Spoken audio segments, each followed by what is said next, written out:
Enthusiastic students in grades 3 through 7 participated in the 18th Annual District Science Fair on the campus of Old Dominion University. Judges spoke individually with students in 3rd through 5th grades about their projects, while 6th and 7th graders gave formal presentations to several judges at once on a wide variety of topics. It's about canister bottle rockets and pressure building up with Alka-Seltzer tablets. They had asked me what do they think that I could change about my project, what did I exactly do for my project, and they asked me about all the artwork on my project. I like doing science fairs because I get to do experiments and stuff that are a lot of fun. It was the effect of a radio wave's strength as it goes through a wall. It went pretty good. I was super nervous, but and I saw kind of confused faces, but in the end, I think they comprehended it. I think they were like, what is this kid talking about? But it's cool that he's doing new things and participating. This partnership with ODU not only enabled students to have a science fair at a university for the first time, but it also gave them the opportunity to get an early look at life in college. We're talking about not just science fair and their presentations, but also opportunities to begin to think about college. So we're telling our 3rd, our 4th graders, 5th, and up through middle school that now is the time to begin to think about opportunities for college. And of course, we would love for them to major in science. The elementary and middle school Battle of the Books returned to the Academy of Discovery at Lakewood for the first time since 2019. During 3 days of matches, students answered dozens of questions, and everyone appreciated the opportunity to come together yet again to compete and celebrate reading.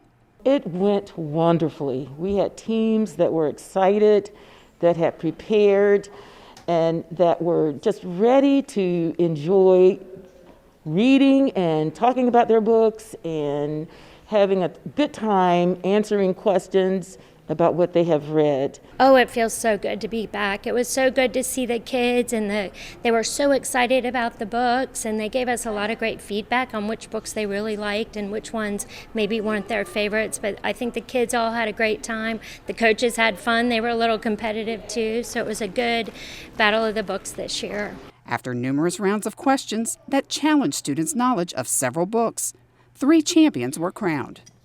Lake Taylor School took home the middle school title, while Granby Elementary won the 4th grade contest, and Larchmont Elementary was victorious in the 5th grade battle.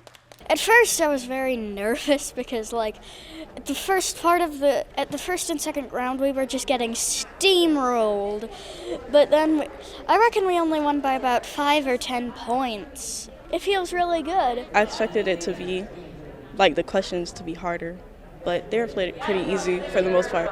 Actually reading through all of the books was the hardest part, and making questions and staying up, studying them, stuff like that. Well, this is actually my first time doing it, so I thought it was pretty fun. It's amazing. Everyone on my team worked so hard for this, and I'm really proud of us. I love competing. I'm a very competitive person, and Battle of the Books, it takes my 2 favorite things, reading and competing, and it was just amazing to do this. For the first time since the start of the pandemic, a master teaching artist from the Wolf Trap Institute for Early Learning for the Arts was able to spend a week with students at Coleman Place Elementary. In the pre-K4 class, she used music, movement, and various types of sounds to keep these preschoolers engaged while they learned the story of the paperback princess. They love it. Yeah, the students really love it, and they're really excited for her to come. And they really love singing and dancing and everything that goes along with the arts. I think that this is a great program that we have access to. They love music, and obviously my background is not music, so it's good when she can come in because she teaches me a lot. Things that I can do with them. Music fills the whole brain. Children tend to be very intently focused on what we're doing. So we can tell the story without having to draw children back to their spaces. This is the first time we've been able to be back with children in person, and it is just such a joy to be in the same room, engaging, inviting children to participate directly, to come up in front and help me to be leaders in their group. It's so powerful. There's so much social emotional learning when we can be together this way. During spring break, School Nutrition welcomed parents and students to Crossroads School, where they debuted their brand new food truck. The truck, which was made possible through a grant by No Kid Hungry, has a fully working kitchen and served made-to-order chicken wings for its opening. Over 200 free meals were handed out to children ages 18 and under, and there were also giveaways, along with a mobile produce stand on site. We are so thrilled after waiting so long to be able to debut our food truck on this beautiful day in support of the community on spring break. We have had just some really grateful, wonderful stories about people who really need food assistance during this time, and us being here is making the difference for them this week. So we are humbled and proud to have this opportunity. It's new. It's something different. Nothing I've ever experienced before. It's surprising and it's very helpful. Some people have lost their jobs and some places have closed. We don't have all those funds, so it's helpful. It's just like today, we had no food in the house, so we came out to get food. I like how they are so nice over here, and I like how they have food cups. Overall, I think this is a pretty good place to eat food. They did really good in my book. You know what, this is so awesome. I really love it. I'm so thankful that they took the time to think about our community. I'm so glad that they decided to put it here. It's accessible, and the children, as you can look around and see, they're loving it. I'm pleased.